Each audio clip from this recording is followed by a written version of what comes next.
Hello, friends. Shalom. If you think about Jesus' ministry, every time Jesus did a healing, he was creating a new beginning for that other person. Imagine you live your whole life without seeing anything, and then suddenly you could see life is new, it's fresh. You've never heard anything before. All of a sudden you can hear Jesus heals your deafness. Suddenly everything is new. You've been possessed by a demon and you're set free. Everything is new. Jesus tells a story and it impacts your heart. Everything is new. Everything was new.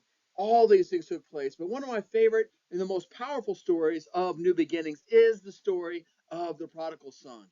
Now, you know the story. A young man asks for and receives his inheritance while his father is still alive. And then he squanders that on wild living. We'll come back to talk about wild living here in a moment. A famine, though, comes into the land, and our prodigal gets desperate. Quick note of observation here. Even though the son is desperate, he does not go back to his father. He still continues to try to do things his own way. The whole idea of going back to his father never even seems to enter his mind. As his desperation grows, he determines to do whatever it takes to survive.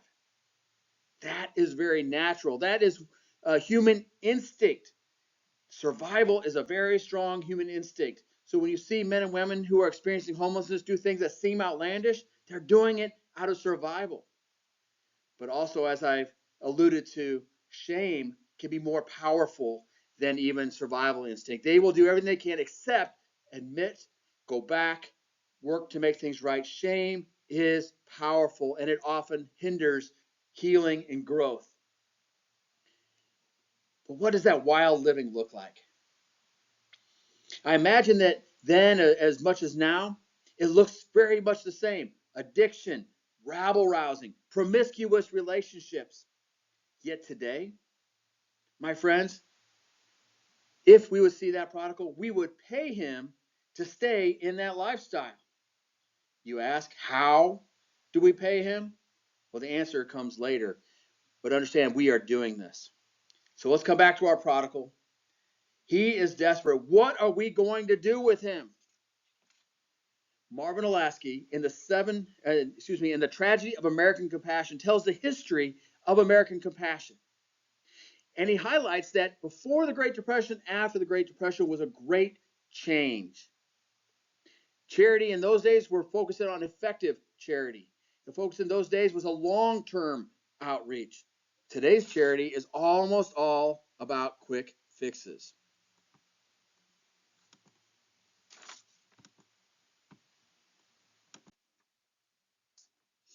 Which takes us to our second mark, which is called bonding. At the Gospel Rescue Mission, we work to get to know our people and connect with them. We see their addictions, their hurts, and their hang-ups, but more so, when the men and women come in, we see the potential in them. We see them as possible assets to our community. We live with this hope for all of them.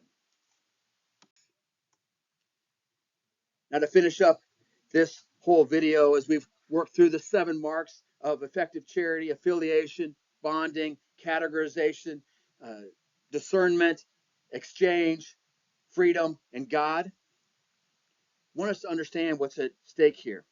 And you may have figured out from that first part as I've talked through this that we, the taxpayers, those that give money to panhandlers and those that deliver meals out to those who are camping anywhere in the city parks or in front of buildings or down by the river, wherever they're camping out, are paying to keep them in that life of desperation.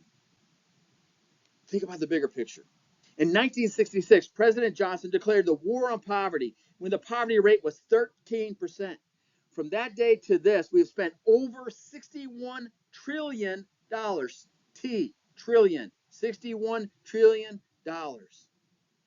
Nonprofits and churches have also given into that pot. Much has been thrown into this. You know, our current poverty rate is still about 13%. We have gained nothing except dependency, broken relationships, and more pain.